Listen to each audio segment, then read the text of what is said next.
2004 সালে বন্যার ফলে ভেঙে গিয়েছিল ঝাড়গ্রাম ব্লকের বাঁধকোড়ার কাঠচারা খালের উপর থাকা সেতুটি। তারপর থেকে আর সেতু নির্মাণের উদ্যোগ নেওয়া হয়নি।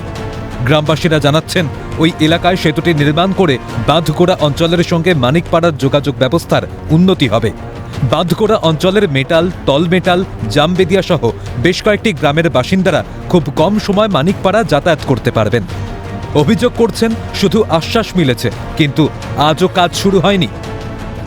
বর্ষাতে জলমগ্ন খাল, ভোগান্তিতে সাধারণ মানুষ। কারণ আজ থেকে প্রায় 20 বছর আগে এই খালের উপর দিয়ে বানানো হয়েছিল সেতু, এবং সেই সেতু জলের তোড়ে ভেসে যায়। সেই চিত্রই দেখানোর চেষ্টা করব।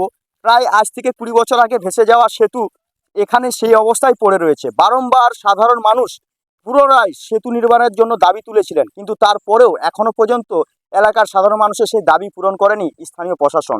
এটা তো রাস্তার গন্ধে পড়েনি, কিন্তু এইভাবে চলতে হচ্ছে, কিছু করার নাই তো।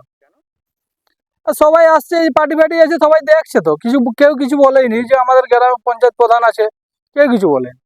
তো এইভাবেই চলতে হচ্ছে, কিছু করার নেই। আর ব্রিজের ব্যবস্থা হয়েছিল, ব্রিজ তো অনেকদিন আগেই ভেঙে গেছে। বিশালই সমস্যা। এই তো বর্ষা নামছে, এরপরে তো জল বাড়বে, কোনো লোকজন পারাতে পারছে না।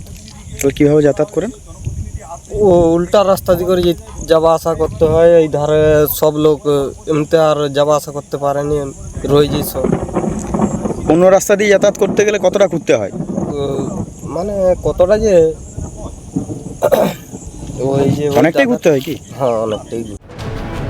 এখনো কোনো অভিযোগ পাননি, তবে ঊর্ধ্বতন কর্তৃপক্ষকে জানিয়ে ব্যবস্থা গ্রহণের চেষ্টা করবেন বলে জানিয়েছেন পঞ্চায়েত সমিতির সহসভাপতি। এই সেতু সম্পর্কে আমার কোনো জানা নেই, এবং কোনো অভিযোগও আমার কাছে আসেনি।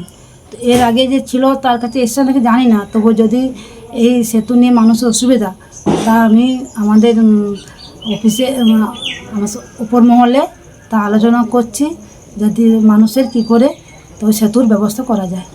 বিজেপির অভিযোগ, কাটমানি পায়নি, তাই উন্নয়নও হয়নি। যেখানে পথশ্রীর নামে আজকে যেটা হচ্ছে দুর্নীতি, আপনারা জানেন, টোটালি হচ্ছে এখানে কাটমানির গল্প। কাটমানি যেখানে নেই, উন্নয়নও সেখানে নেই। সমস্যা নিয়েই দিন কাটছে স্থানীয়দের। তাদের যন্ত্রণার কথা আর কবে ভাববে সরকার?